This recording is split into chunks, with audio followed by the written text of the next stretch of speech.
সেখানে আসার পরে পুলিশ নেই। যে ছেলেরা আমাকে নিয়ে দলের ছেলেরা সভা করবে, এই গুন্ডারা তাদের হাত পা ভেঙে দিয়েছে, মাথা ফাটিয়ে দিয়েছে, কোনো পুলিশ সেখানে নেই। এ সমস্ত আইসির কারসাজি, প্রতীকের কারসাজি, এটা খুব নিন্দনীয়।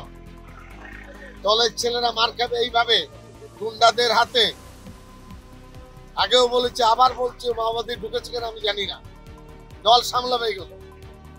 আর আর আমার ইজ্জত নিয়ে বারবার খেলা হলে দল ছেড়ে দেবো আমি।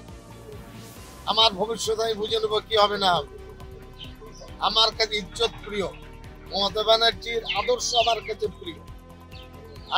আমি ক্যাবিনেট মিনিস্টার, দাঁড়িয়ে দাঁড়িয়ে মার খাবে কর্মীরা, পুলিশ ছোট জগন্নাথ, এদের সাথে মাওবাদীটা তো যুক্ত নেই।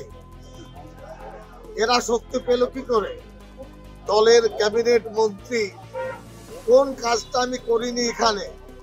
এই বন্যায় ভেসে গিয়েছিল, বসেছিলাম এখানে ডেড বডি উদ্ধার করার জন্য, স্পেশাল বোট এনেছিলাম, তারপরে এলাকায় রিলিফ দিয়েছি।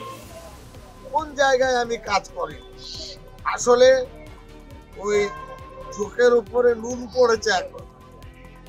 এই আধিপত্য বিস্তার করে তারা তৃণমূল দলকে ধ্বংস করতে চাইছে। বাধায় যারা বসে আছেন তারা আখের কুচিয়ে নিয়েছেন। গ্রাম পঞ্চায়েতের সদস্য, প্রধান, সমিতির স্থায়ী কর্মাধ্যক্ষ, দলের নেতা যারা আছেন, তাদের সমস্যা দাঁড়াবে যদি এই ধরনের কাণ্ডের সাথে, কর্মকাণ্ডের সাথে যুক্ত থাকে। এরপরে আমি আগামী 8-9 তারিখে সভা করব মন্তেশ্বর, ওই কুসুমগ্রাম, তারপরে এখানে মালডাঙ্গা এবং মন্তেশ্বর। তাদের মানে অস্থিরতা বেড়ে গেছে, একচ্ছত্র আধিপত্যবাদ, এটা দলে চলবে না। দল কারোর স্থায়ী সম্পদ নয়।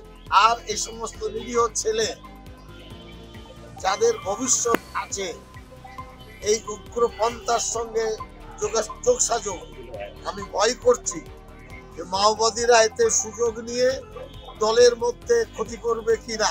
প্রথম অবস্থায় পুলিশ ছিল না, পরে তো দেখলাম র্যাব আসলো। প্রথম আসেনি কেন? অপেক্ষা হচ্ছিল যে সিদ্দিকুল্লাহ সাহেব খেলাপতাকা দেবে, হাইলাইট হবে। তিনি সুযোগ নিচ্ছেন, দাঁড়িয়ে দাঁড়িয়ে স্লোগান দিচ্ছে। থাপ্পড় মারতে পারতেন না? যারা এর প্রতিরোধ করতে গেছে তাদের কলার ধরেছেন, কাপড় ধরে বলেছেন তোরা যা। আমার সিকিউরিটিকে বলেছেন আমার দায়িত্ব। ফলো করুন সংবাদ প্রতিদিন ডিজিটাল।